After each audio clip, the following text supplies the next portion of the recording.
Hello and welcome to our YouTube channel Omega Classes. दोस्तों class 12th का हमारा thermodynamics chapter चल रहा था। बहुत सारे वीडियोस पे हो गए हैं, ठीक है। लास्ट वीडियो में जो हमने देखा था वो पहले देख लेते हैं। आज का टॉपिक है फर्स्ट लॉ ऑफ थर्मोडायनेमिक्स। बताने की जरूरत नहीं कि बहुत इंपॉर्टेंट है बोर्ड पॉइंट ऑफ व्यू से भी और आपका CET JW point of view से भी।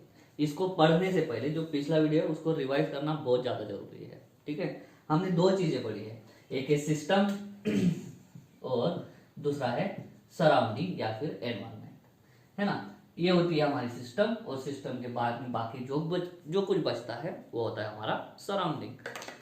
हमने कल पढ़ा था कि किसी भी सिस्टम का कल का टॉपिक का नाम ही ये था कि किसी भी सिस्टम का इंटरनल एनर्जी जो है वो इंटरनल एनर्जी को हम क्या कर सकते हैं, चेंज कर सकते हैं।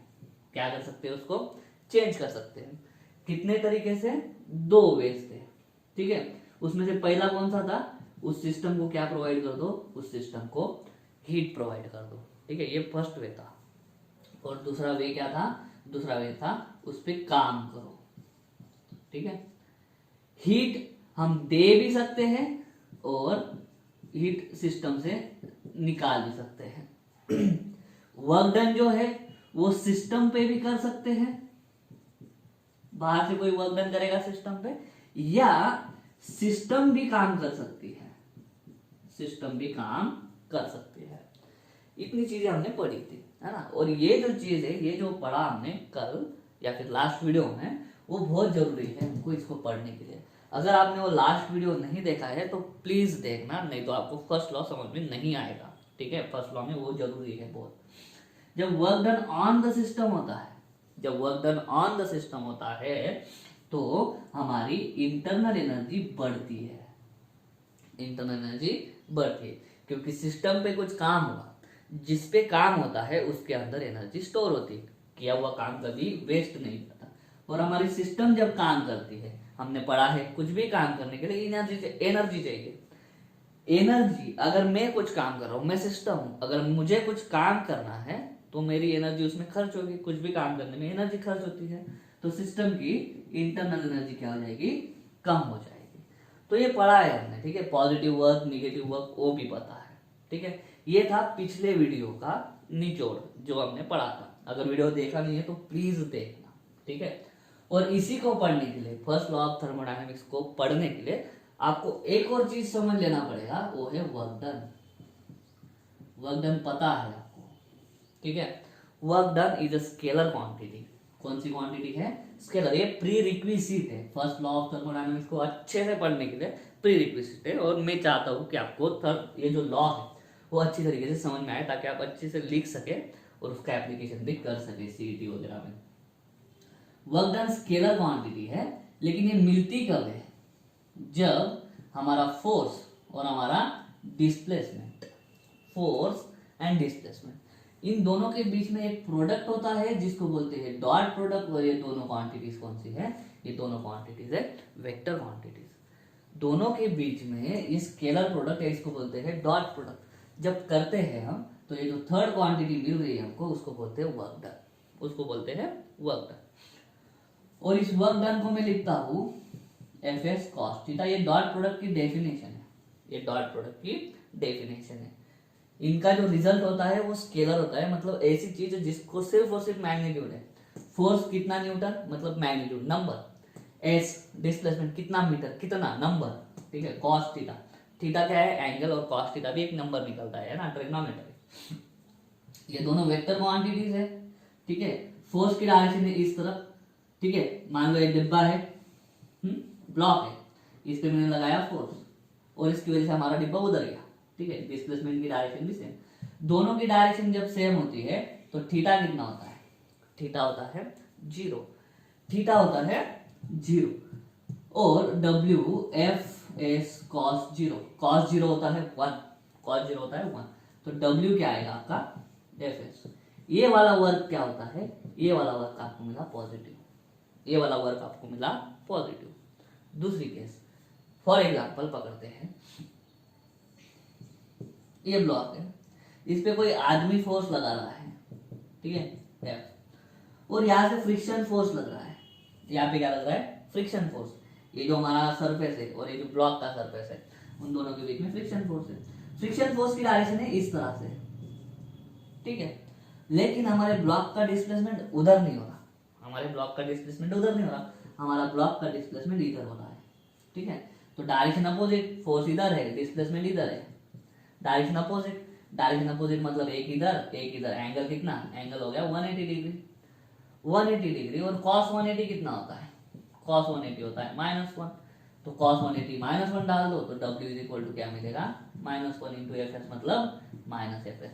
यहाँ पे वर्क डन क्या मिला, यहाँ पे वर्क डन मिला निगेटिव। तो वर्क डन पॉजिटिव कब मिलेगा, वर्क डन पॉजिटिव तभी मिलेगा जब हमारा फोर्स और डिस्प्लेसमेंट की डायरेक्शन सेम होगी। वर्क डन निगेटिव कब मिलेगा, फोर्स और डिस्प्लेसमेंट की डायरेक्शन अपोजिट होगी। ये समझना बहुत ज्यादा जरूरी है, तब आपको मिलेगा थर्मोडायनामिक्स का लॉ। फर्स्ट लॉ पढ़ने में जो इंटरेस्ट मिलेगा या जो मजा आएगा वो तभी आएगा जब आपको पॉजिटिव वर्क डन और निगेटिव वर्क डन समझ में आना आएगा, ठीक है। उम्मीद करता हूँ आ भी गया होगा, ठीक है। फोर्स और डिस्प्लेसमेंट का direction same, work done positive, force और डिस्प्लेसमेंट का direction opposite, work done negative. और कल का वीडियो, लास्ट वीडियो में हमने देखा है कि वर्क डन पॉजिटिव भी मिल सकता है, निगेटिव भी मिल सकता है, ठीक है। इंटरनल एनर्जी भी पॉजिटिव हो सकती है, change in internal energy, not internal energy, change in internal energy, change delta U, delta U मतलब क्या, change in internal energy, not you नहीं, क्या, डेल्टा यू मतलब इंटरनल एनर्जी, डेल्टा यू मतलब चेंज इन इंटरनल एनर्जी, ठीक है। तो change positive भी हो सकता है, चेंज निगेटिव भी हो सकता है, वो भी पढ़ेंगे थर्मोडायनेमिक्स में कि चेंज कब हो। सिंपल है यार, हीट कर दो, सिस्टम का एनर्जी बढ़ जाएगा, हीटिंग की वजह से सिस्टम का एनर्जी बढ़ गया, पहले कम था, बाद में बढ़ गया।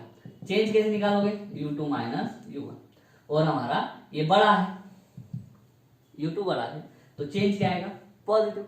अभी सिस्टम के अंदर कुछ है एनर्जी उसकी खुद की, U1 है, ठीक है। लेकिन उस U1 एनर्जी की वजह से, U1 एनर्जी सिस्टम के पास है और सिस्टम ने उसमें से कुछ एनर्जी, मान लो 50 जूल एनर्जी है सिस्टम के पास, है उसके पास स्टोर्ड है, लेकिन इसमें से कुछ एनर्जी उसने खर्च कर दी, कुछ काम करने में खर्च हो गई, मान लो 20 जूल एनर्जी उसने खर्च कर दी, तो चेंज क्या मिलेगा आपको, फाइनल क्या है 20, पहले क्या था 50, चेंज हो गया -30 जूल, इतना चेंज हो गया। इंटरनल एनर्जी माइनस भी चेंज हो सकती है, change in internal energy, sorry मैं वापस बोल रहा हूँ, change in internal energy minus भी हो सकता है, प्लस भी हो सकता है, पॉजिटिव भी निगेटिव भी हो सकता है, ठीक है। तो डिपेंड करता है कि कौन काम कर रहा है, ठीक है। सिस्टम अगर काम करेगा तो उसका एनर्जी खर्च होगा, पहले एनर्जी ज्यादा था, एनर्जी खर्च होने के वजह से बाद की एनर्जी कम हो गई, फाइनल माइनस इनिशियल निगेटिव मिलेगा, तो चेंज आपको निगेटिव मिलेगा, तो ये जो है बहुत जरूरी है, ठीक है। तो अभी हम स्टार्ट करते हैं actual first law of thermodynamics. चलिए देखते हैं फर्स्ट लॉ, है ना, ये क्या है। It gives relation between heat and work. Thermo है तो हीट आएगी, ठीक है, हीट एंड वर्क के बीच में रिलेशन हम बताने का काम जो करता है वो करता है हमारा फर्स्ट लॉ ऑफ थर्मोडायनामिक्स। यहाँ पे एनर्जी भी इन्वॉल्व होगी, कौन सी एनर्जी, इंटरनल एनर्जी इन्वॉल्व होगी।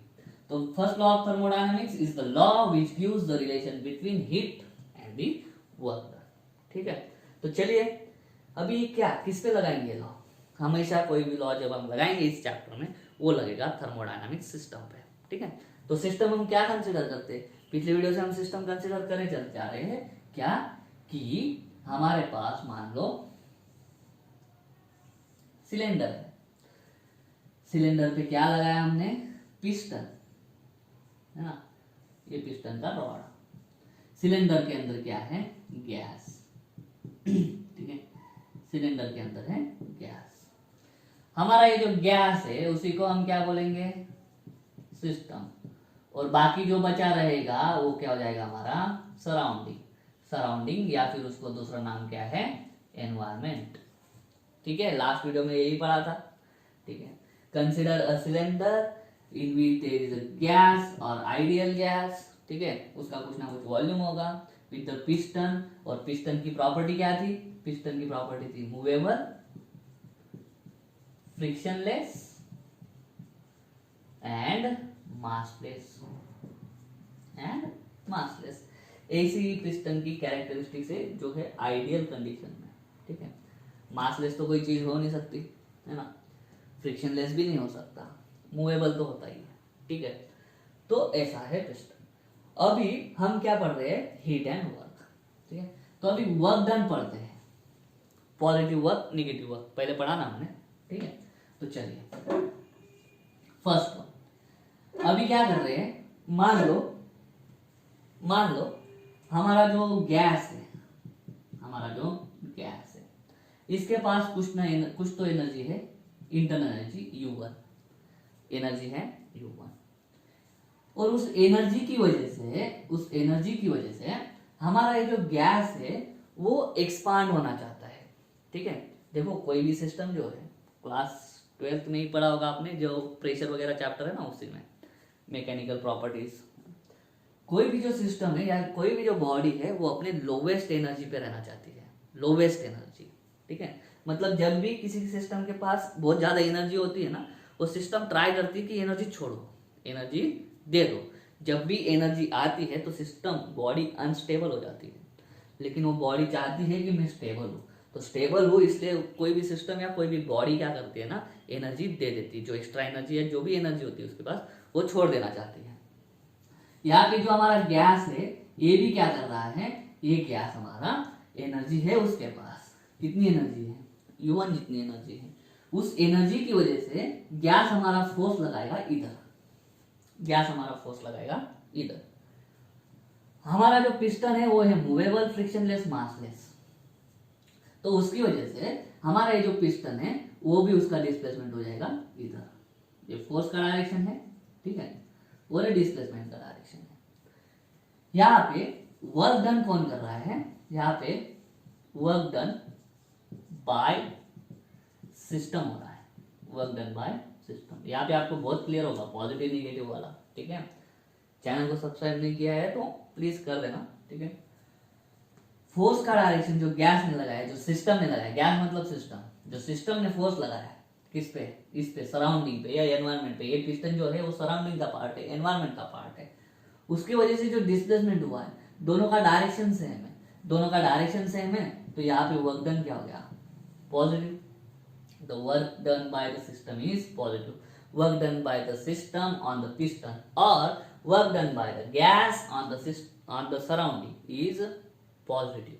क्यों पॉजिटिव, क्योंकि अब भी देखा फोर्स और डिस्प्लेसमेंट दोनों का डायरेक्शन क्या है, सेम है, लेकिन इस चीज में डेल्टा यू क्या होगा अगर सोचोगे, इसके पास एनर्जी U1 था और इसके पास एनर्जी जब U1 था, उस एनर्जी की वजह से उस सिस्टम हमारी, वो गैस हमारा क्या कर पाया, कुछ काम कर पाया, ठीक है। क्या काम करा उसने, पिस्टन को मूव करा, पिस्टन को मूव करने में उसकी एनर्जी खर्च हो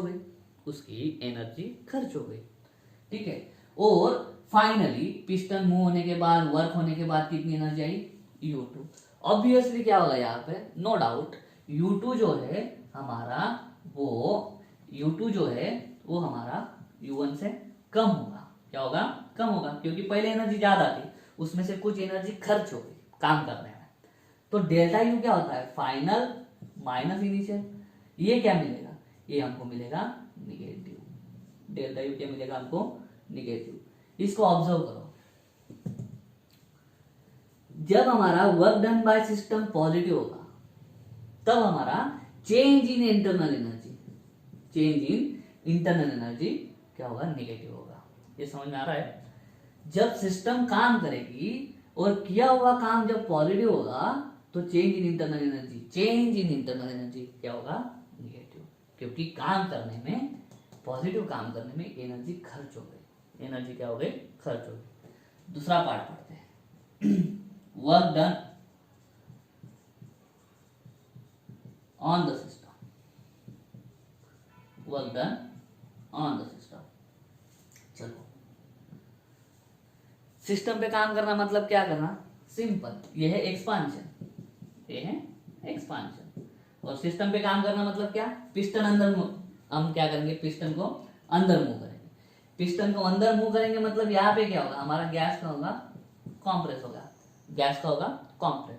कॉम्प्रेस होते हुए भी कॉम्प्रेस जब होगा हमारा गैस, तभी भी गैस के मॉलिक्यूल, चलो पिस्टन आ रहा है तो हम भी इधर के साइड फोर्स लगाते हैं, ऐसा नहीं होता। गैस के मॉलिक्यूल अपना फोर्स लगाते रहेंगे, गैस का मॉलिक्यूल अपना फोर्स पिस्टन पे लगाते रहेंगे।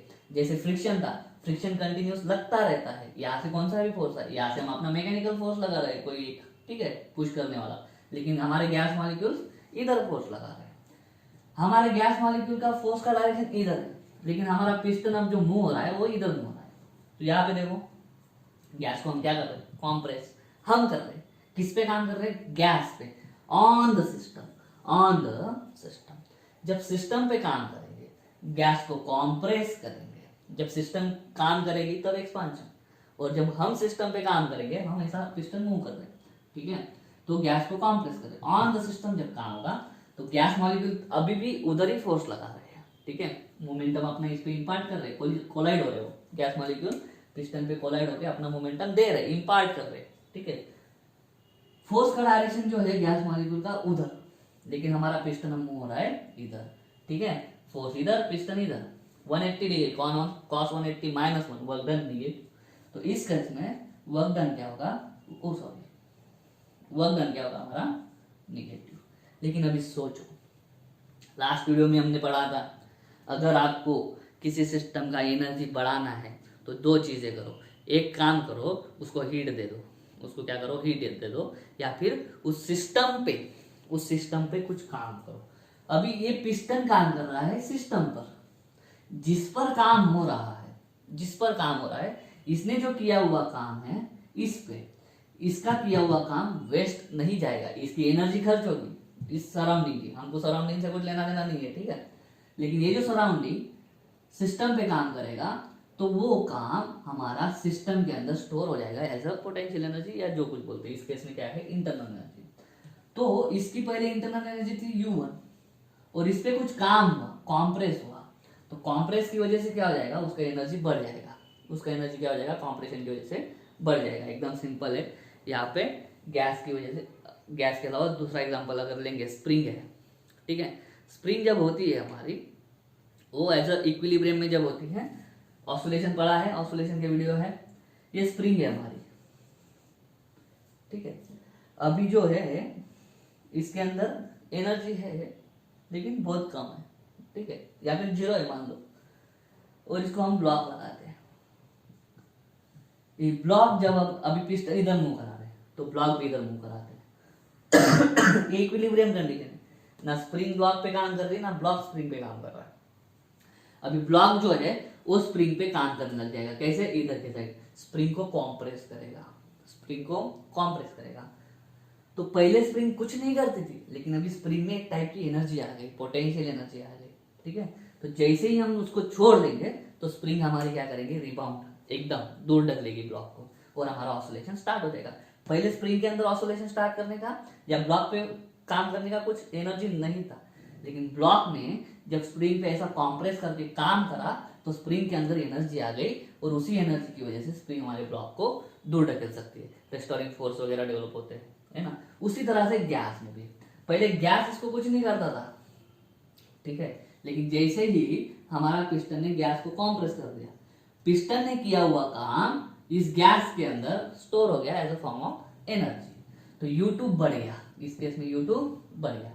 U1 क्या था हमारा, कम था, लेकिन काम की वजह से इसका एनर्जी बढ़ गया, तो delta U U2 minus U1, और यहाँ पे U2 बड़ा है, U1 छोटा है, तो डेल्टा U हमको क्या मिला, डेल्टा U हमको मिला पॉजिटिव। सोचो जब वर्क डन पॉजिटिव है सिस्टम ने किया हुआ, तो या फिर इस सिस्टम पे जो वर्क डन हुआ है वो पॉजिटिव है, तो डेल्टा U हमारा क्या होगा, निगेटिव।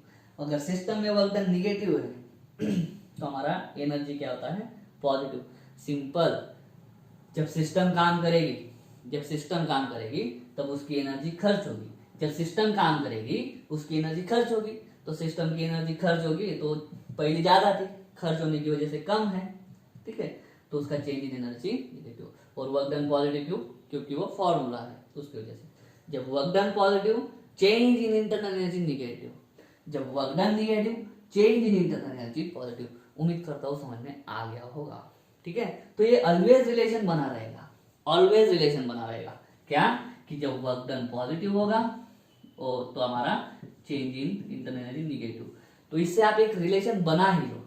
ठीक है, क्या बनाओगे, W is equal to minus delta U या फिर delta U is equal to minus W, कोई फर्क नहीं पड़ता। वर्क डन पॉजिटिव, ये negative, change in internal energy negative, change in internal energy positive, work done negative.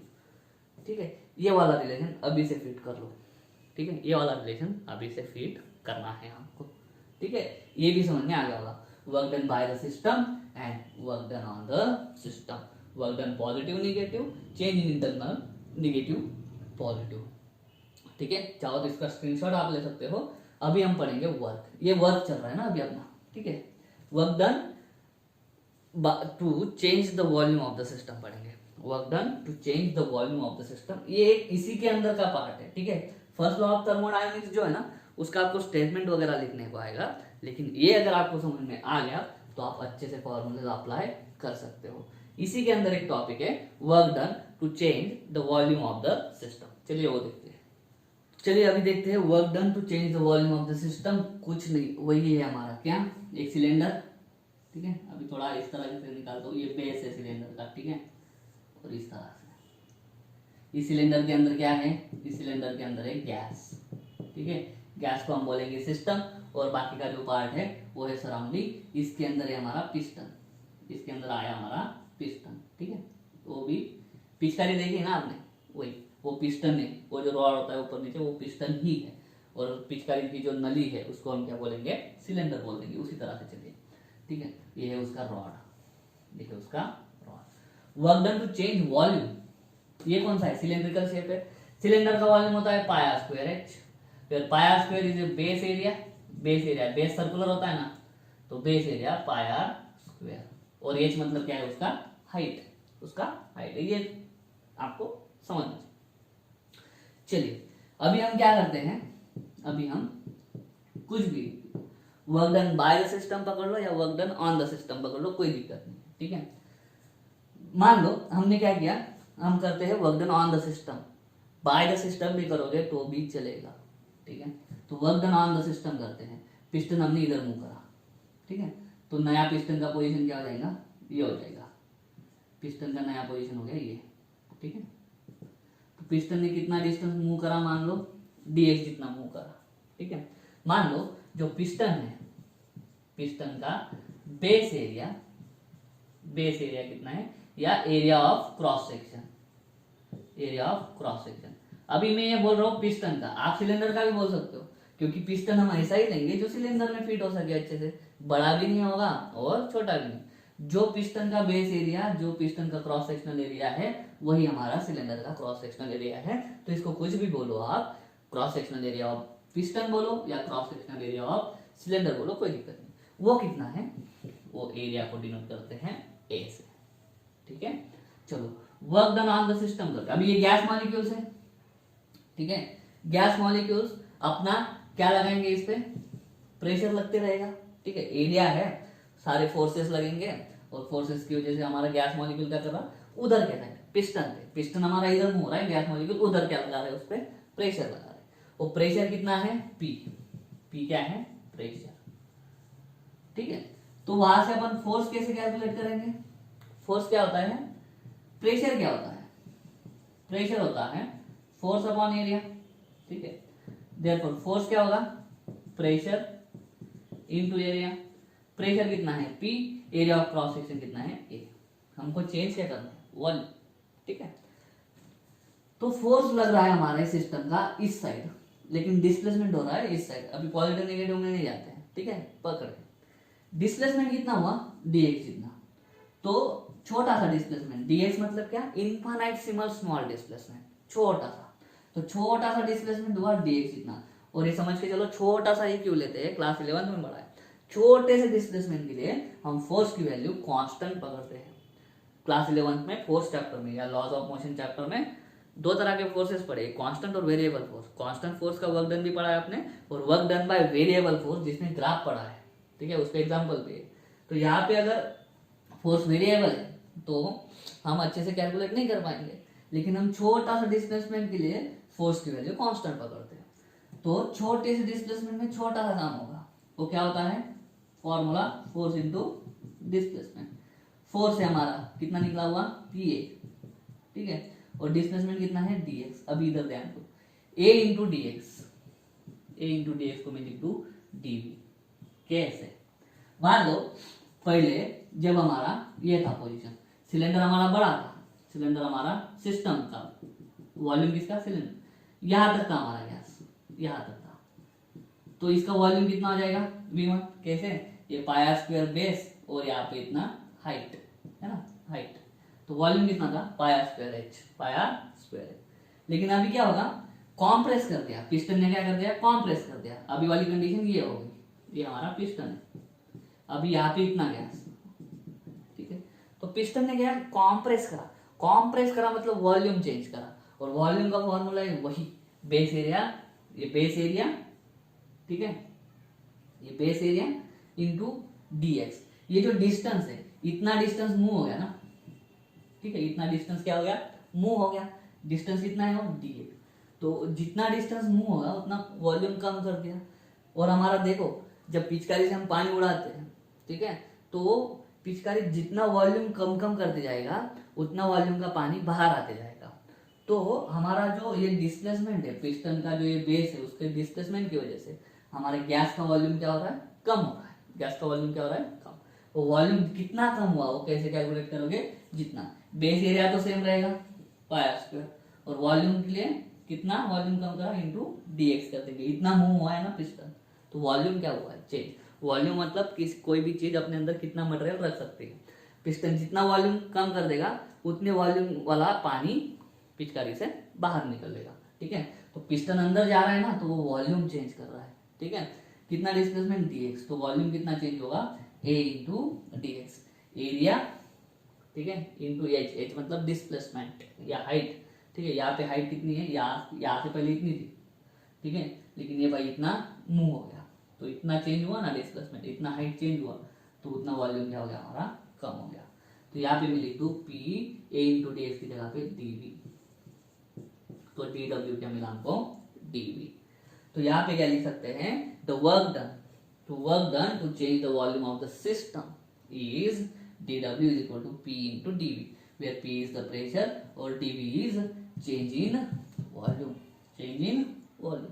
अगर मान लो initial volume था हमारा vi, मतलब इनिशियल, और फाइनल वॉल्यूम है vf, फाइनल वॉल्यूम है vf, तो और हमको पूरा ये छोटा सा वॉल्यूम नहीं, अभी हमको पहले वॉल्यूम था vi और लास्ट वाला वॉल्यूम है vf, तो इतना वॉल्यूम में चेंज लाने के लिए हमको अगर वर्क डन निकालना है, तो इसके लिए क्या है, हमारे पास इंटीग्रेशन है, ये होगा लोअर लिमिट, ये होगा हायर लिमिट, ठीक है। तो W is equal to total work done is equal to छोटे से वर्क डन का इंटीग्रेशन, छोटे से वर्क डन का इंटीग्रेशन। क्या करने में, जो पहले वॉल्यूम इतना था इनिशियल टू क्या जाएंगे फाइनल, ठीक है। तो W इज इक्वल टू क्या हो जाएगा, integration initial volume to final volume, dw क्या था, dw क्या था, pdv, ठीक है। ये प्रेशर क्या मान के चलेंगे, कांस्टेंट, इक्वल टू p बाहर आ जाएगा vi vf, अंदर कौन बचा, dv, और आपको मालूम है ये वाला फॉर्मूला, इंटीग्रेशन dx कितना होता है, x होता है, तो इंटीग्रेशन dv कितना होगा, v होगा, इंटीग्रेशन dv कितना होगा, v। ये फॉर्मूला कौन सा, यहाँ पे कुछ नहीं है, मतलब इंटीग्रेशन 1 dx है, 1 की जगह पे मैं लिख दू x रेस टू 0, क्योंकि कोई भी चीज रेस टू 0 कितना होता है, 1 होता है, ठीक है। तो x रेस टू 0 होता है 1, तो 1 की जगह पे मैंने डाला x रेस टू 0, ठीक है। और हमारे इंटीग्रेशन का फॉर्मूला है x raise to n dx, अगर होता है तो होता है x raise to n plus 1 upon n plus 1। इस केस में n है 0, तो 0 प्लस 1 कितना हो गया 1, तो x रेस टू 1 कितना हो गया x, x रेस टू 1 कितना हो गया x, और नीचे क्या आएगा n प्लस 1, मतलब 0 प्लस 1 1, तो नीचे क्या है 1, वो जो लिखते हैं, तो वही कंसेप्ट इसमें करेंगे।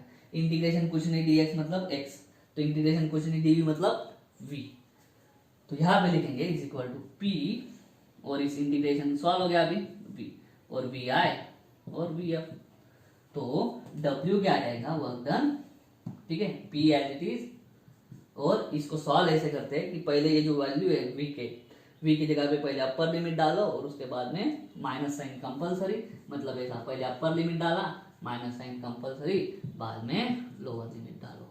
तो ये हो गया हमारा work done by the system on the system, फर्क नहीं पड़ता।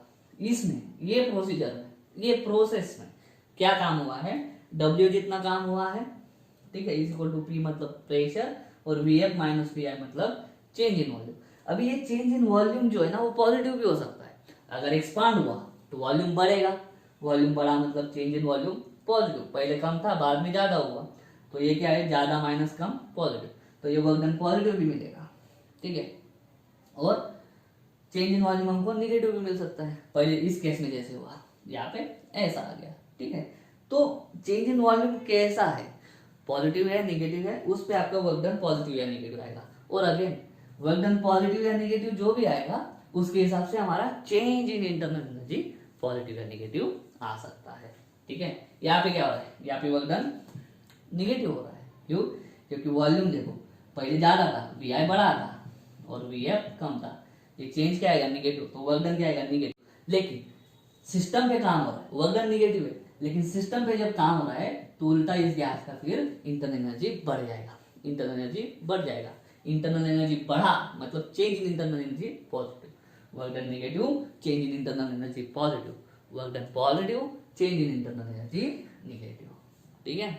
इतना हो गया। अभी वापस लास्ट वीडियो क्या करेंगे, किसी भी सिस्टम का इंटरनल एनर्जी हम चेंज कर सकते हैं, किसी भी सिस्टम का इंटरनल एनर्जी हम चेंज कर सकते हैं। उस इंटरनल एनर्जी को चेंज करने के लिए दो तरीके होते हैं।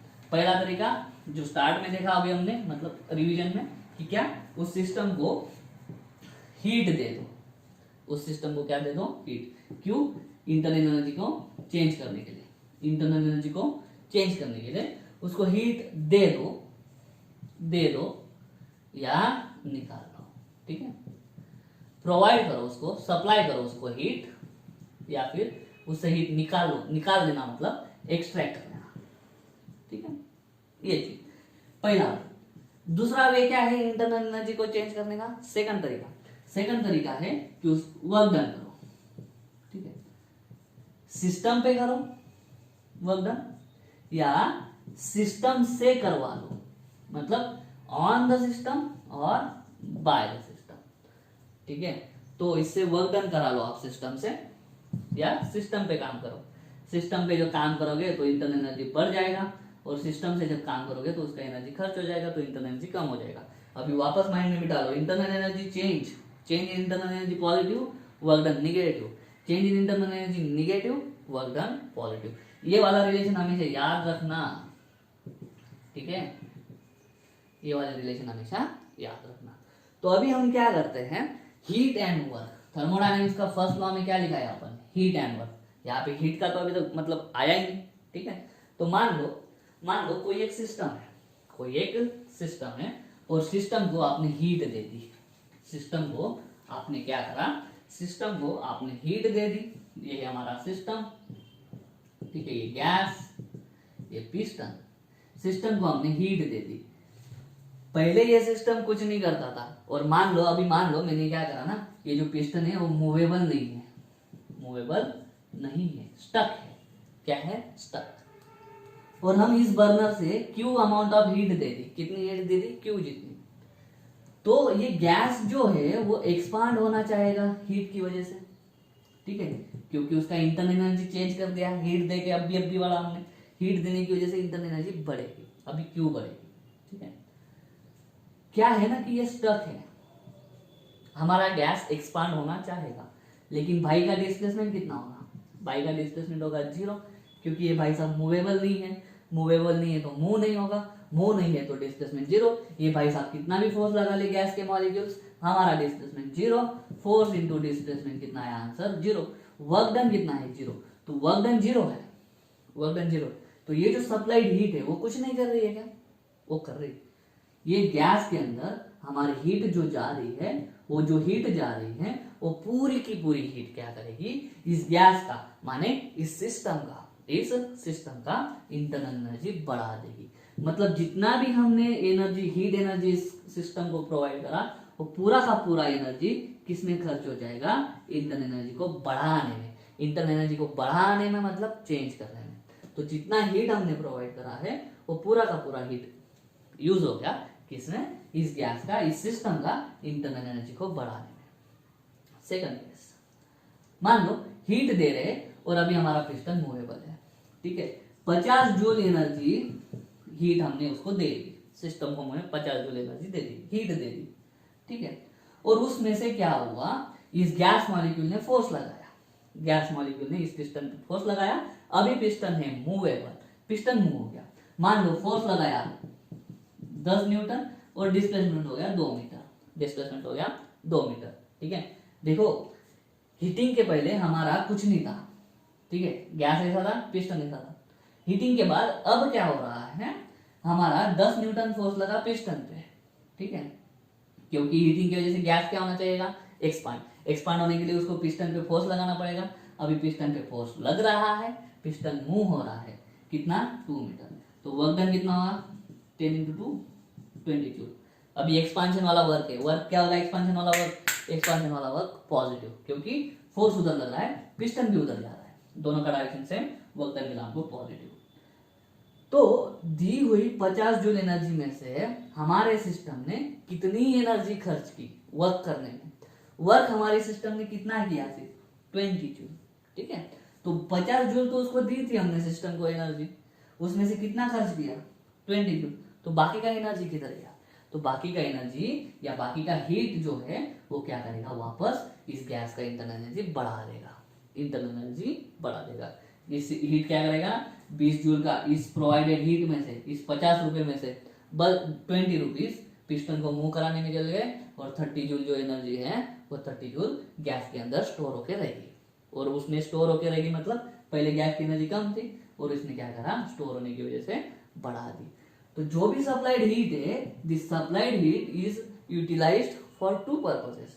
एक पर्पस होगा कि एनर्जी बढ़ाएगा, सिस्टम का इंटरनल एनर्जी बढ़ाएगा, एंड बाकी का हीट जो है, बाकी का जो हीट है, बाकी का हीट यूज होगा वर्क करने में। यही है आपका फर्स्ट लॉ, यही है आपका फर्स्ट लॉ, एकदम सिंपल।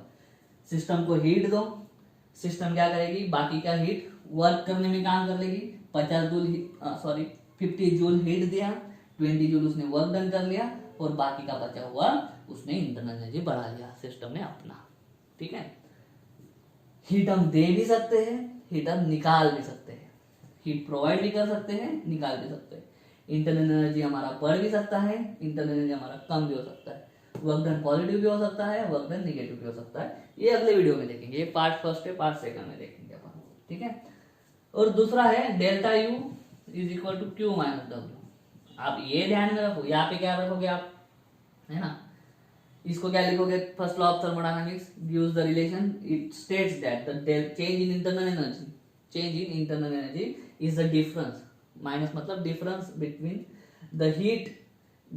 द हीट सप्लाइड और extracted out of the system and the work done by the system और work done on the system, ये लिखना है, ठीक है। ये फर्स्ट लॉ, ये एकदम सिंपल है। फर्स्ट लॉ ऑफ थर्मोडायनामिक्स का अलग से स्टेटमेंट क्या बनेगा? The amount of heat supplied to the system, the amount of heat supplied to the system is used to change the internal energy of the system.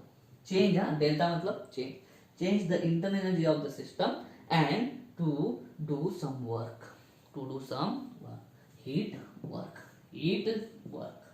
ठीक है। और बाकी का सप्लाइड हीट किस काम के लिए यूज होता है? इंटरनल एनर्जी को चेंज करने के लिए। Internal energy can be positive negative, work done can be positive negative, heat can be supplied और heat can be extracted out, ठीक है। तो ये जो दो है, ये जो 2 डब्बे हैं, वो 2 डब्बे हमारे फर्स्ट लॉ ऑफ थर्मोडायनामिक्स। आप आपके हिसाब से इस मैथमेटिकल स्टेटमेंट को लिख सकते हैं, ठीक है। तो उम्मीद करता हूँ फर्स्ट लॉ आपको समझ में आ गया होगा। पूरी कोशिश की है मैंने आपको समझाने की। अगर समझ में आया है तो वीडियो को लाइक करो, वीडियो को शेयर करो, चैनल को सब्सक्राइब कर देना। मिलता हूँ नेक्स्ट वीडियो में, तब तक के लिए जय हिंद।